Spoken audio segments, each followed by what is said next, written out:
Եթերում Քյավառ հեռուստաընկերության Գեղամա օր լրատվականն է, այսօր 20 մարտի օրը 5 շաբթի բարի երեկո։ Գավառի մշակույթի տունը հիմնանորոգվել է, վերազինվել է լուսաձայնային ժամանակակից տեխնիկայով, կահավորվել են բոլոր սենյակներն ու ճեմասրահները, մշակույթի պալատն արդեն պատրաստ է անցկացնելու եւ հյուրընկալելու մշակութային ու կրթական միջոցառումներ։ Գավառի Ֆրունզե Դովլաթյանի անվան մշակույթի տան հիմնանորոգումն ավարտվել է 31 միլիոն 516 հազար դրամ արժողությամբ սուբվենցիոն ծրագրով շինարարությունը սկսվել էր 2020 թվականին, հիմնանորոգվել էր մշակույթի տան մի հատվածը, 2021-ին պետությունն ու համայնքը համատեղ իրականացրին մյուս հատվածի կապիտալ վերանորոգումը, որն արժեցավ 110 միլիոն դրամ։ Պահպանվել է նաև դահլիճը իր 500 նստատեղով Եվ արդյունքում մենք ունենք գեր ժամանակակից լուսավորությամբ ձայնով հագեցած մշակույթի տուն, որտեղ ինչպես մեր քաղաքային, մարզային, այնպես էլ հանրապետական ցանկացած միջոցառում են կարող ենք ընդունել, հյուրընկալել։ 2024 թվականի սուբվենցիոն ծրագրով 89 միլիոն 904 հազար դրամ էր հատկացվել մշակույթի տան կահավորման համար։ Աշխատասենյակների գույքի ձեռքբերումից բացի տեղադրվել է նաև արտաքին էկրան, որի միջոցով բնակիչները կհետևեն մշակույթի տանն անցկացվող միջոցառումներին։ Շատ դեպքերում առաջանում է այս կամ այն գույքի անհրաժեշտությունը, կարիքը մենք փորձում ենք տարեկան կապիտալ եւ ընթացիկ դրամաշնորհներով լուծել նաեւ ընթացիկ խնդիրները։ Կարծում եմ ինքը իր ծանրաբեռվածությամբ պետք է աշխատի, հնարավորություն տա, որպեսզի մեր եւ համայնքում եւ քաղաքում ակտիվանա մշակութային կյանքը։ Համայնքի խոշորացումից հետո արդեն երկրորդ մշակույթի տունն ենք բացել բնակավայրերում եւ յուրաքանչյուր մշակույթի տուն նաեւ ապահովում է որոշակի մշակութային ծառայություններ, այդ թվում կրթական։ Մշակույթի տանն էլեկտրաէներգիա մատակարարվում է արևային ֆոտովոլտային համակարգի միջոցով։ Այն ոչ միայն ամբողջությամբ բավարարում է հաստատության կարիքները, այլև սնուցում է հարակից 3 փողոցի լուսավորության ցանցը։ Խնայված գումարներն ուղղվելու են մշակույթի տան պահպանությանն ու ընթացիկ խնդիրների լուծմանը։ Անահիտ Կարյան, Սարգիս Ալավերդյան, Քյավառ հեռուստաընկերություն, Գեղամա օր։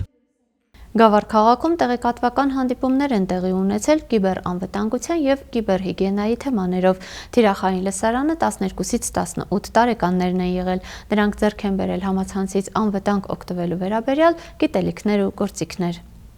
Երիտասարդ մենթորները հասակակիցներին տեղեկություններ են փոխանցում թվային տիրույթում անձնական տվյալների պաշտպանության, սեփական անվտանգության ապահովման մեթոդների, զեղծարարությունների եւ կիբերհարձակումների տարածված տեսակների ու դրանցից խուսափելու միջոցների մասին։ Դասընթացն իրականացնում են կիբերանվտանգության ուսուցման ծրագրով։ Կիբերանվտանգությունը մի մեծ ոլորտ է, դրա մասին մենք չենք մի դասընթացի միջոցով կարողանանք ամեն ինչ բացատրենք, բայց հիմնական տվյալները, թե ինչպես պաշտպանվել համացանցում, թե ինչպես չընկնել ֆիշինգային հարցանկումների տակ, մենք կարող ենք իրենց ծեծևի գիտելիքներ տրամադրել։ Ավելի լավ է դու պաշտպանված լինես, քան թե քեզ խաբեն, հետո նոր սկսես մտածես ոնց պաշտպանվես։ Ընդհանրապես, եթե ինչ-որ մի բանից օգտվում ենք, դրանից պետք է կարողանանք նաև պաշտպանվել։ Օրինակ մենք դանակից օգտվում ենք, դանակը կարող մեզ համ վնասի, համ օգուտ տա։ Դրա համար մենք պետք է ճիշտ օգտագործելու ձևը իմանանք, որպեսզի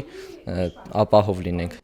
Միացյալ Թագավորության կառավարության կողմից ֆինանսավորվող ծրագիրն իրականացնում են ՅՈՒՆԻՍԵՖ-ը եւ ձեռնարկությունների ինկուբատոր հիմնադրամը Գյումրու եւ Վանաձորի տեխնոլոգիական կենտրոնների միջոցով։ Կիբերանվտանգությանն ուղղված ծրագիրն ունի 12-ից 18 տարեկան շուրջ 300 մասնակից տարբեր մարզերից։ Քանի որ հատկապես այս տարիքային խմբի երիտասարդները շատ են առնչվում համացանցի հետ,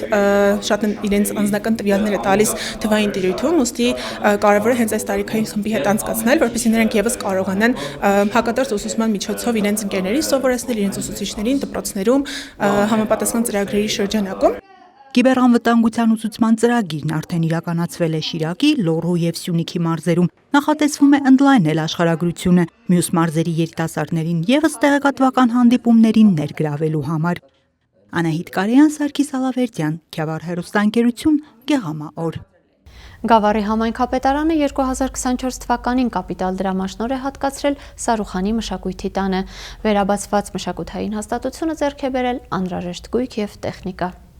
2024 թվականից իր գործունեությունն է սկսել Սարուխանի մշակույթի տունը կիրառական արվեստի, նկարչության եւ կավագործության խմբակներով։ Գավառի համայնքապետարանը 2024 թվականի բյուջեից 1 միլիոն կապիտալ դրամաշնոր եւ 665,000 դրամ ընթացիկ դրամաշնոր է հատկացրել համայնքային ոչ առևտրային կազմակերպությանը։ Հաստատության աշխատանքները լիարժեք կազմակերպելու համար ձեռք են բերվել անհրաժեշտ գույք եւ տեխնիկա։ Սարուխանի մշակույթի տունը վերաբացվել է վերջերս, որի համար շնորհակալ ենք պարոն Գուրգեն Մարտիրոսյանին, քանի որ նոր էինք բացվել եւ չունեինք անհրաժեշտ գույք աշխատելու համար, անհրաժեշտ գույքը եւ տեխնիկան կօգնեն ել ավելի լավ կազմակերպել մեր աշխատանքները։ Սարուխանի մշակույթի տունը կապիտալ դրամաշնորհով ձեռք է բերել համակարգիչ, տպիչ, տեսանկարահանող սարք, աշխատանքային սեղան, տնօրենի սեղան, աթոռ, պահարան եւ փոշեկուլ։ Ընթացիկ դրամաշնորհով էլ ձեռք է բերվել կավի թրծման վառարան։ Համայնքային ոչ առևտրային կազմակերպության համար պահանջվող այլ անհրաժեշտ միջոցներ համայնքապետարանը կտրամադրի 2025 թվականի դրամաշնորհներով։ Ալվարդ Մանուկյան, Վարդգես Խաչատրյան, Քյավառ հեռուստաընկերություն, Գեղամաօր։ Քյավառ հեռուստաընկերության Գեղամաօր լրատվականի այս թողարկման համար նախատեսել էինք այսքանը։ Ես ձեզ հրաժեշտ եմ տալիս եւ մաղթում ամենայն բարիք։